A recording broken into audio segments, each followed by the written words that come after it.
इस वक्त की बड़ी खबर दानापुर से है। दानापुर में आरजेडी विधायक के रीतलाल यादव के घर पर छापेमारी हुई है। बता दें कि रीतलाल यादव के कई ठिकानों पर छापेमारी हुई है। पुलिस और एसटीएफ की टीम ने संयुक्त रूप से छापेमारी की। छापेमारी को लेकर एएसपी भानु प्रताप सिंह ने बयान दिया है। उन्होंने कहा कि 10,50,000 कैश, 77 लाख का ब्लैंक चेक बरामद किया गया है। कई स्टाम्प पेपर, 6 पेन ड्राइव बरामद किया गया और कई जमीन की डीड भी मिली है और जिसकी जांच की जा रही है। जांच टीम ने घर से वॉकी टॉकी भी बरामद किया। तो ये बड़ी खबर है। दानापुर से रीतलाल यादव के यहां पर छापेमारी हुई है। कई स्टाम्प पेपर और कई चीज बरामद किए गए हैं। कैश भी बरामद किया गया है, पेन ड्राइव भी बरामद किया है।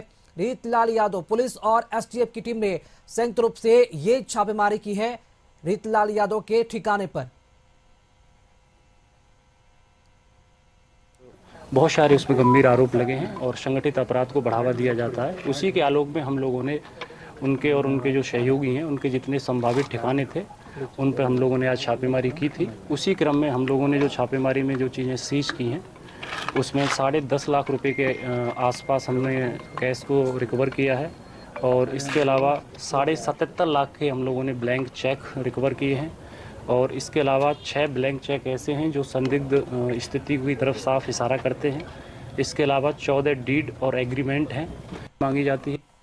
और इसी खबर पर अधिक जानकारी के साथ सहयोगी गौतम हमारे साथ लाइव जुड़ चुके हैं। गौतम, दानापुर में आरजेडी विधायक रीतलाल यादव के यहाँ पर छापेमारी हुई है, क्या अधिक जानकारी मिल पा रही है?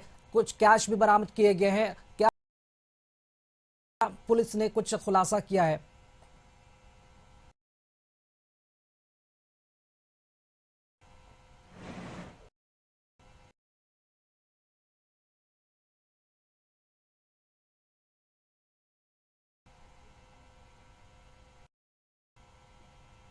जो है कल 6 घंटे के करीब जो है ये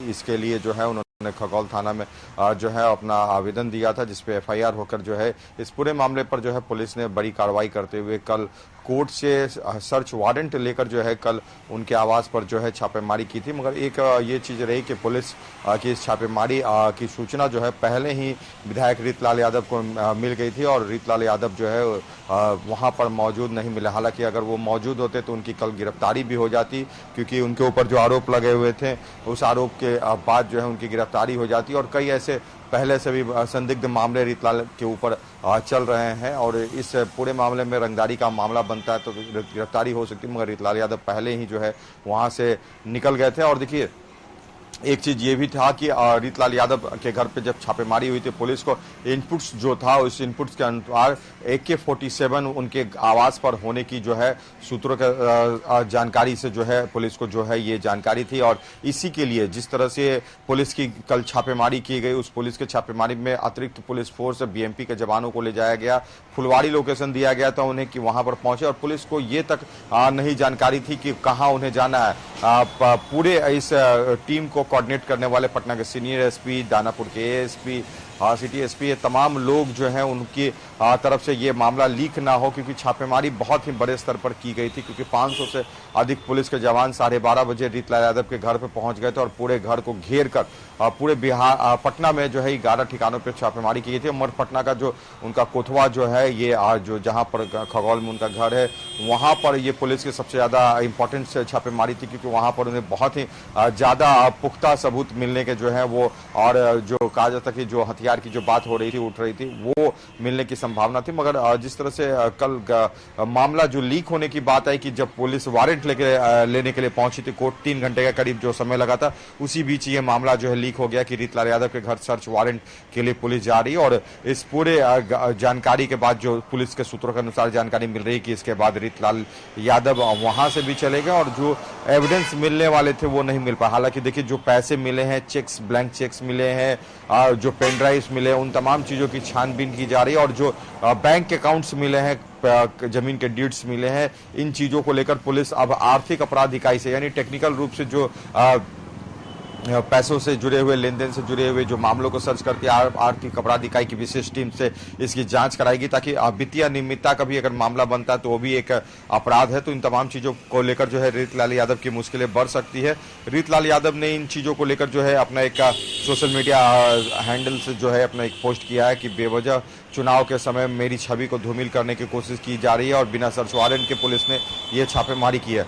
तो पुलिस की छापेमारी पर रीतलाल यादव सवाल उठा रहे, मगर सामने वो नहीं है। वो अभी घटना के बाद जो है वो फरार चला। हालांकि आप देखना होगा कि वो पुलिस के सामने आते हैं या नहीं आते, मगर पुलिस को जो इस इनपुट्स के आधार पर जो छापेमारी की गई थी, मगर वो एविडेंस उन्हें नहीं मिल पाया। और AK-47 की जो बात थी वो अगर मिल जाती तो एक रीतलाल यादव के लिए बड़ी मुश्किल बढ़ जाती। तो ये पूरा मामला जो कहा जाता कि कल की छापेमारी 6 घंटे के करीब चली, मगर जो एविडेंस मिले अब उस पर आर्थिक अपराध इकाई की तरफ से ही जो है जांच की जाएगी। और रीतलाल यादव की मुश्किलें बढ़ने और उनके सहयोगी को भी मुश्किलें बढ़ने वाली है, क्योंकि ईओ की जांच अगर होती है तो बहुत ही टेक्निकली रूप से आपके पूरे खर्च का और आपके जो कहा जाता है कि इन्वेस्टमेंट और जो जमा पूंजी, उन तमाम चीजों की जानकारी आपको देनी होगी। और इसमें गड़बड़ी हुई तो आपकी संपत्ति सीज हो जाती। तो रीतलाल यादव के लिए आर्थिक रूप से अब टेक्निकली रूप से जो है पुलिस से निपटने की भी तैयारी करनी होगी, क्योंकि रीतलाल यादव अभी नहीं है। रीतलाल यादव कल वहां पर नहीं थे और अभी तक जो है वो पुलिस के सामने नहीं आया है। तो यानी अभी